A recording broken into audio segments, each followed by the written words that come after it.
So there's this guy who comes into the cafe where I work almost every single day, always ordering the same thing.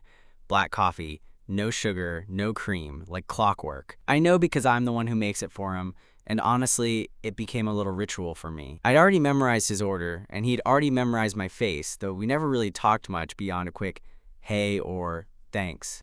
Maybe that sounds kind of sad or creepy, but it wasn't. It was comfortable, like a little thread of normal that ran through the chaos of my shifts. His name's Matt.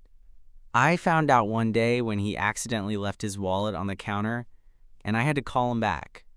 He was super chill, not one of those guys who made a big deal out of it. Just smiled, said thanks, man, and grabbed his coffee like usual. From then on, I made it a point to pay a bit more attention whenever he showed up. He looked like the kind of person who had a story. You know? Like the kind of guy who might be sitting alone in a cafe every day, not because he had to, but because he wanted to be somewhere quiet, somewhere familiar. The cafe is a small, cozy place, tucked away on a quiet street corner in the city. Not one of those flashy chains, but the kind of spot where everybody knows everybody else's name, even if they don't always say it out loud. I've worked there for about a year now, and it's the kind of job that's more about people watching and small interactions than the actual coffee. The regulars are like characters in a play that runs every day, and Matt was definitely one of the lead roles. So imagine my surprise when one day he walked in and didn't order coffee. I mean, this guy who's basically my unofficial office mascot, who's been fueling his mornings with the same black coffee for months, he just strolled in, looked around like he was searching for something, and then ordered a smoothie, a green one. Like kale, spinach, the whole health food cliche deal. I almost dropped the espresso machine handle. That moment, it felt weird. Like the world shifted just for a second. Why would Matt break the pattern? Was he trying to send some kind of message? Or did he just want to try something new? Whatever the reason, it threw me off, and I couldn't stop thinking about it for the rest of my shift. What happened next? Well, that's where things got interesting. Because sometimes, breaking the smallest routine can lead to the biggest surprises. After he ordered that green smoothie, I swear I was staring at the blender like it had turned into some alien device. I was so used to the familiar routine, the simple black coffee, that this felt like a crack in the world I'd built around that guy's visit. I mean, it's just a smoothie, right? But to me, it felt like a signal flare or something.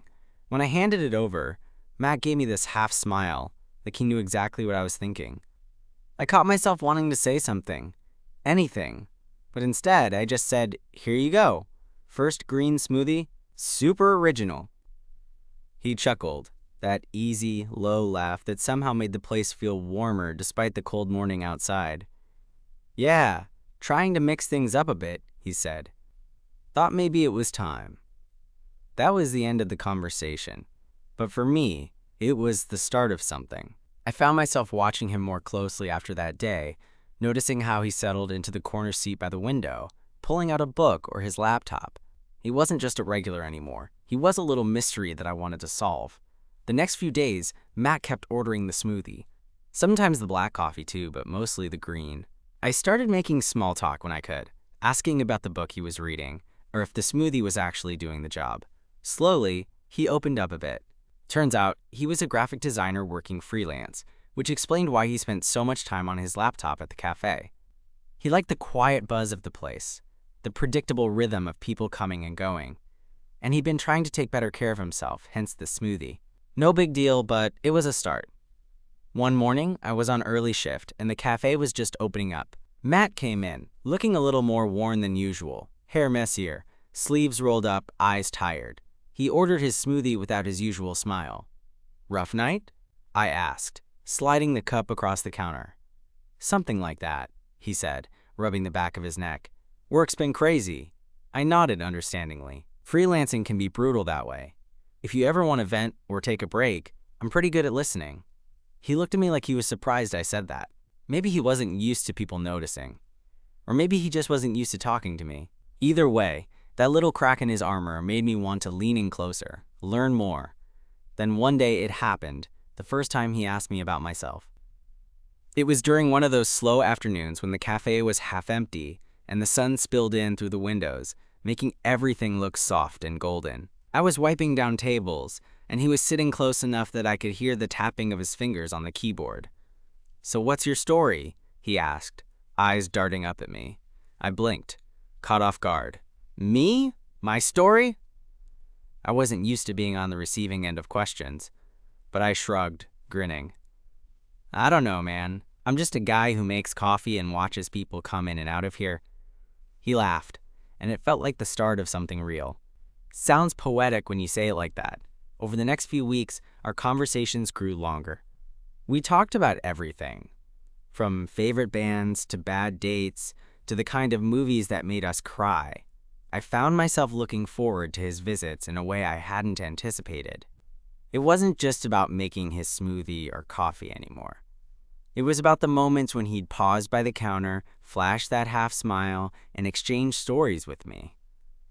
One afternoon, as I was closing up, he stuck around after the cafe had emptied out. I was wiping down the countertop when he said, "Hey, you ever want to grab a drink sometime? Like after work?" My heart did this weird little flip. I wasn't sure if it was excitement or panic, but I managed to say, "Yeah, I'd like that." As he left, I realized that the guy who used to be just a regular at my cafe job had suddenly become something a lot more complicated and interesting. And honestly, I wasn't sure where this was going, but I couldn't wait to find out. So the first time we met up outside the cafe, I was a mix of nervous and excited, which, honestly, isn't a combination I'm used to feeling. Matt suggested this little dive bar a few blocks away. Nothing fancy, just a spot with cheap beer and a jukebox. I showed up early and sat at the bar, trying to act like I wasn't about to overthink every little thing I was going to say. When he walked in, all casual in a hoodie and jeans, the familiar half smile was there, but also something softer, like he was a little relieved to see me. We ordered drinks and slid into a booth in the back, where the noise was low enough to talk without shouting. For a while, it was just easy conversation, no pressure, no expectations.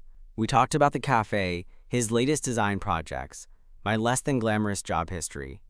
And then, somewhere in the middle of a story about a disastrous date he once had, his hand brushed against mine on the table. It was accidental, I think, but the electricity in that moment was anything but. I'm not gonna lie, I froze for a second, fingers stiff and brain scrambling. But then he gave me this look, kind, a little shy, and I reached out and intertwined our fingers. Just like that. It felt natural, like something I didn't know I'd been wanting but had been waiting for. We stayed there until closing, talking about everything and nothing. When it was time to leave, we walked together under the streetlights, and for a second, I thought I might say something corny like, "I'm glad you walked in that day with a smoothie," but I just smiled and squeezed his hand instead.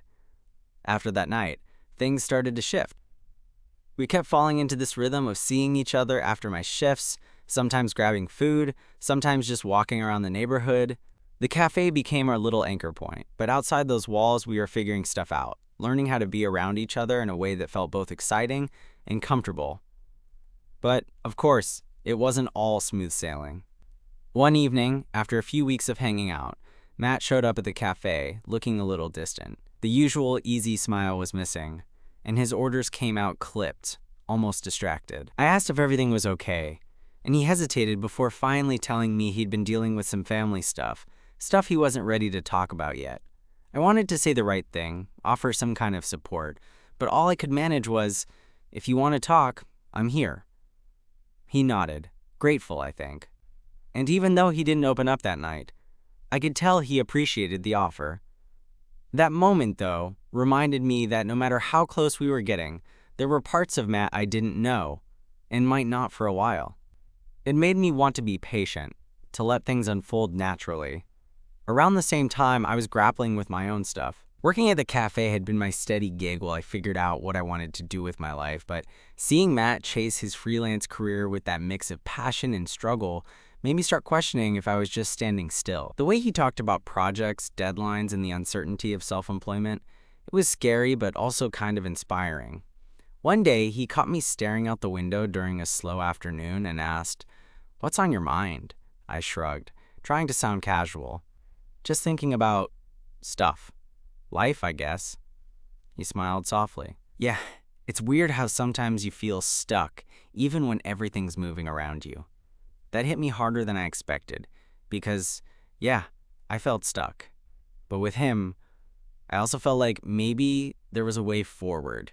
Our connection grew stronger, but it was never rushed or forced. We had our quiet moments, like when I made him coffee on slow days, or when he'd let me peek at his phone to show me new designs. And we had our messy moments, too. Misunderstandings, awkward silences, and the occasional, "I'm sorry, I didn't mean it like that." One night, after a particularly long shift, Matt invited me over to his apartment. It was cozy, filled with plants and framed art, the kind of place that felt like an extension of him. Thoughtful, a bit eclectic, but welcoming. We cooked dinner together, laughing over the fact that neither of us was particularly good at it. Later, we sat on his couch, shoulders touching, and just listened to music. I remember looking at him then and thinking, yeah, this is where I want to be, not just physically, but emotionally. A place where I could be myself and be accepted. That night, as he leaned his head against mine, I realized something important. What started as a simple daily routine, making the same black coffee for a guy who came in every morning, had turned into something real and unexpected, something worth taking a chance on. And honestly, I'm glad he switched to green smoothies. Because if he hadn't, I might never have noticed the little cracks in the routine, the moments in between, where life and love sneak up on you when you least expect it. After that night at Matt's place, things felt like they were settling into a comfortable rhythm. Not the kind of rhythm where you lose excitement or curiosity, but the kind that feels right, like you're building something without rushing, letting it breathe. But, of course, real life has a way of sneaking in, throwing curveballs when you least expect it. A couple of weeks later, I was closing up the cafe alone on a late Tuesday night. The place was quiet, except for the soft hum of the espresso machine and the low buzz of the streetlights outside. I was wiping down tables when my phone buzzed. It was a text from Matt. Hey, can we talk? Face to face if possible. That kind of message always sends your brain into overdrive, right? I stared at the screen for a good minute, wondering what was up. When I finally texted back, he said he was just around the corner, so I told him I'd step outside. When I opened the door, he was pacing, hands in his pockets, looking a little more tense than usual. His usual calm aura was clearly cracked. I asked what was going on, and he just shook his head. Can we sit? He asked.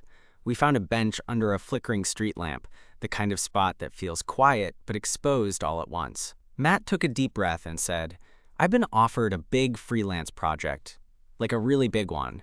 It could be a major step forward.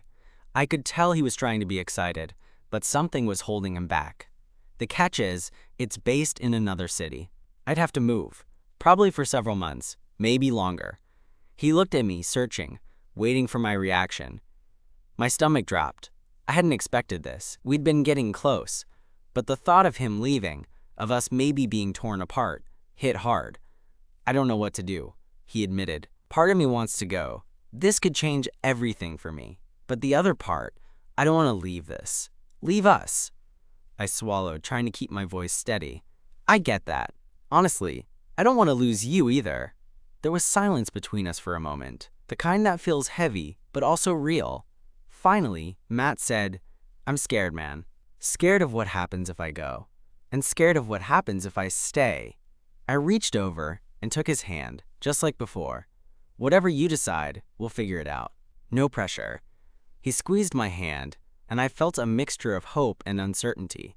The days after that conversation were weird.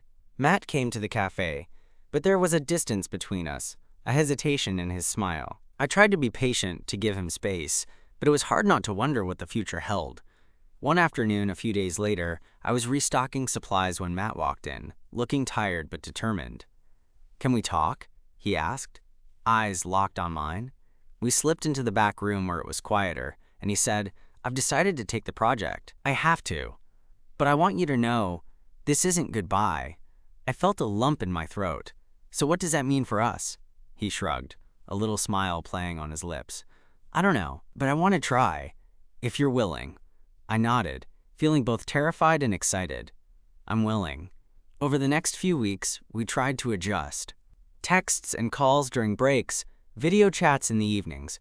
It wasn't easy. There were moments when the distance felt like a wall, and I'd catch myself wondering if the routine we had at the cafe was just a bubble that popped when reality hit. One night, during a video call, Matt looked exhausted. "I miss the cafe," he said, voice low. "I miss you." "Me too," I said, trying not to sound as broken as I felt. We promised to visit each other when we could. He'd come back for weekends, and I'd try to sneak away when work allowed. But the balance was fragile. One weekend, Matt showed up at the cafe looking a little different. Tired, but with a spark in his eyes. "I have something to show you," he said, leading me to a corner table where he pulled out his laptop. He opened a design project he'd been working on, a campaign for a local charity. The colors were vibrant, the message powerful. I could see the passion and talent shining through every pixel. "That's amazing," I said, genuinely impressed. He looked at me, eyes shining. "I want you to be part of this. I want you to see where this could go." In that moment, I realized that even though the path ahead was uncertain, the connection we had was real. It wasn't about the distance or the challenges.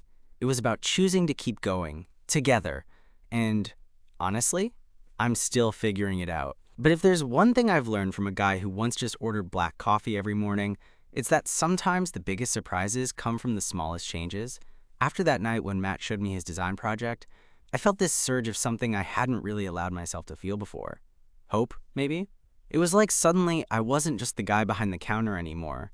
I was part of something bigger, and honestly, it scared me a little. Because hope can be fragile. In the weeks that followed, we slipped into this awkward long-distance groove. It wasn't effortless, not by any stretch. Our texts got longer and deeper, but calls were tricky to schedule around his deadlines and my erratic cafe shifts. Sometimes I'd find myself waiting by the window, watching the door, hoping he'd walk in, even if it was just for a minute. Other times, I'd stare at my phone, rereading messages over and over until I convinced myself I wasn't being needy. One Thursday night, after a grueling 10-hour shift, I was closing up when my phone buzzed with a late-night call from Matt. I almost didn't pick up, thinking maybe it was just stress, but curiosity got the best of me. "Hey," he said, his voice rough, like he'd been crying or maybe just exhausted. "Hey, everything okay?" "Not really," he admitted. "I'm struggling with all this. The project, the move, the distance. I feel like I'm losing myself." I took a breath, trying to steady my own heart. "I get it. It's been tough here too, but you're not alone, okay? We're in this together." There was silence for a moment, and then he said, "Thanks. That means a lot." That call, that moment, felt like a turning point. It reminded me that even though we were apart physically, the emotional connection was still there, fragile but alive. A few days later, I surprised him.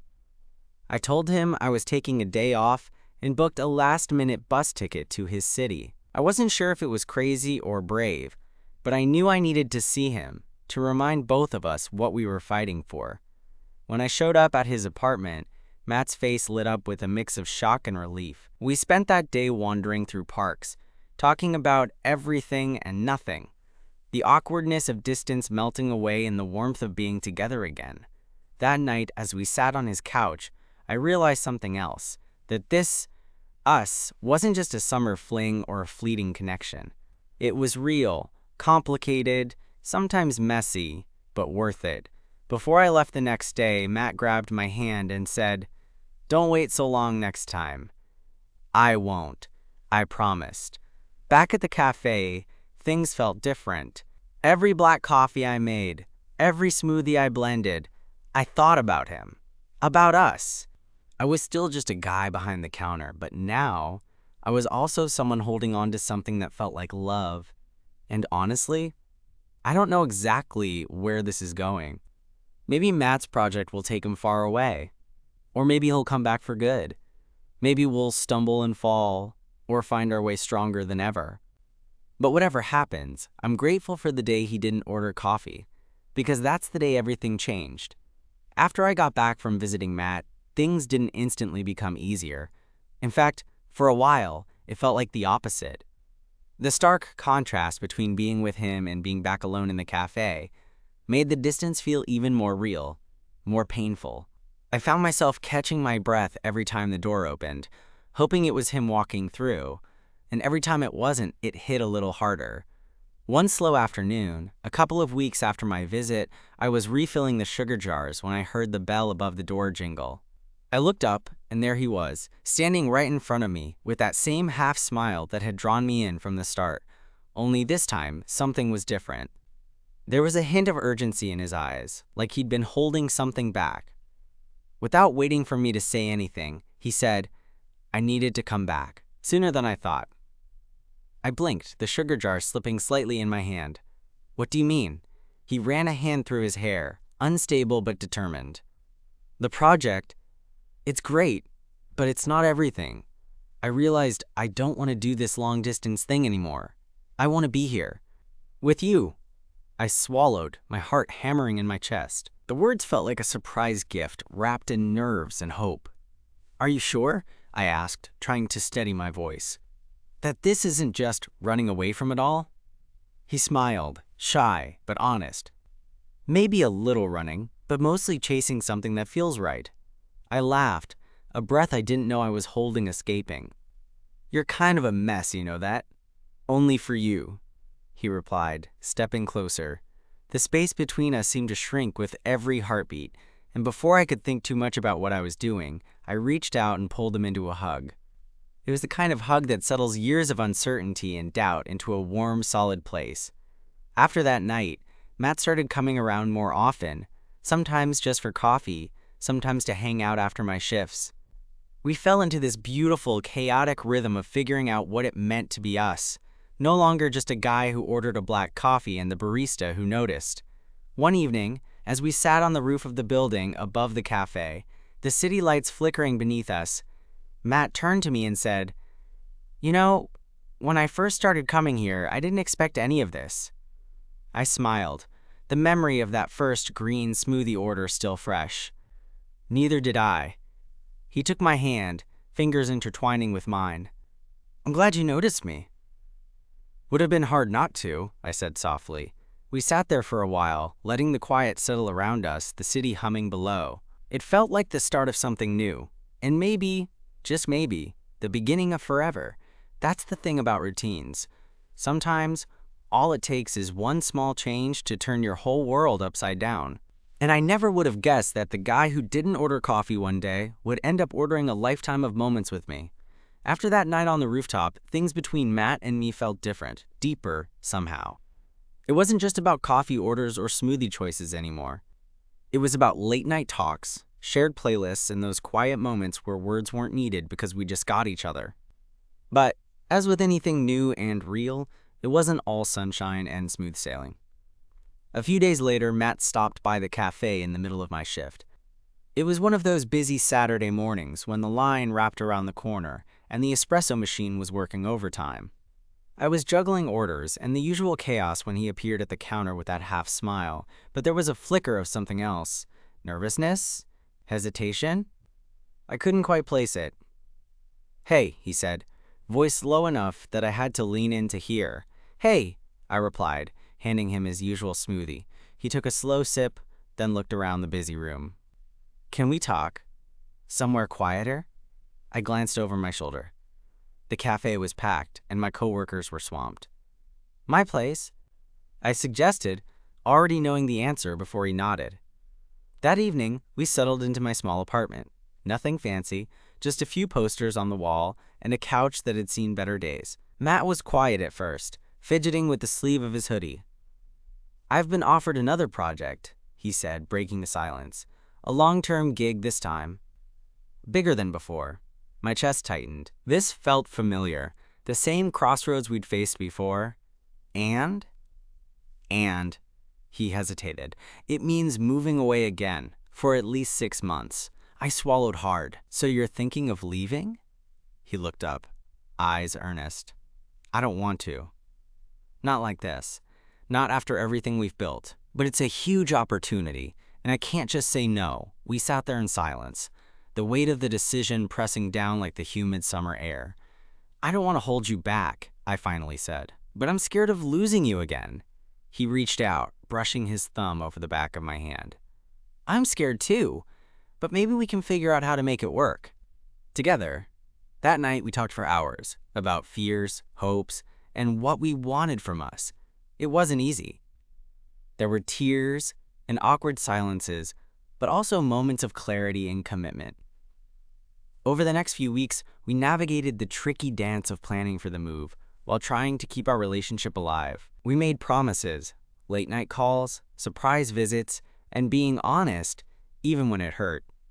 One afternoon, a week before Matt was supposed to leave, we found ourselves back on that rooftop, the city sprawling beneath us like a living, breathing thing. "Do you think this is crazy?" he asked, voice barely above a whisper. I looked at him, taking in the way the streetlights caught his hair, the way his eyes searched mine for answers. "Maybe," I said, "but the best things usually are." He smiled, a real, full smile that reached his eyes. "Then I guess we're in for one hell of a ride." As he packed up to leave, I realized that love isn't about having all the answers. Sometimes it's about holding on to the people who make you feel seen, even when life pulls you in different directions.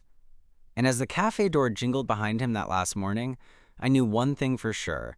No matter where he goes, no matter how far, there will always be a cup of coffee waiting for him here. And maybe, just maybe, a place for us to come back to. The day Matt left, I stood behind the cafe counter feeling like the air had been "please mead" out of the room.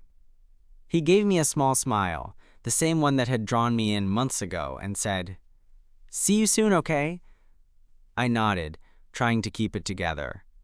"Yeah, soon." Those next few months were a mix of video calls, texts, and occasional visits. It wasn't perfect. There were missed calls and moments where the distance felt heavy, but we made it work because we both wanted to. I kept making his smoothies just like before, even if it was just for myself. A quiet way to hold on to what we had. One chilly evening, about 4 months after he left, I was closing up when I heard the bell ring behind me. My heart did that weird flip before I saw him standing there, backpack slung over one shoulder, eyes tired but smiling. "I couldn't stay away," he said, stepping inside. I didn't hesitate. I dropped the cloth I was holding and pulled him into a hug. It felt like coming home over coffee. His order this time was black, just like the old days. We talked about everything and nothing.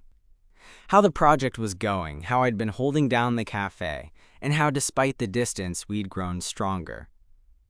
Later that night, as we sat side by side on my couch, I realized that love isn't about perfect timing or easy answers. It's about the messy, beautiful moments where you choose each other again and again. Matt reached for my hand, squeezing it gently. "Thanks for waiting." I smiled, my heart full. "Thanks for coming back." And just like that, the guy who once didn't order coffee one day became the person I wanted to share all my days with. No matter where life takes us, I know we'll have this, our little routine, our own kind of normal, because sometimes the biggest love stories start with the smallest changes.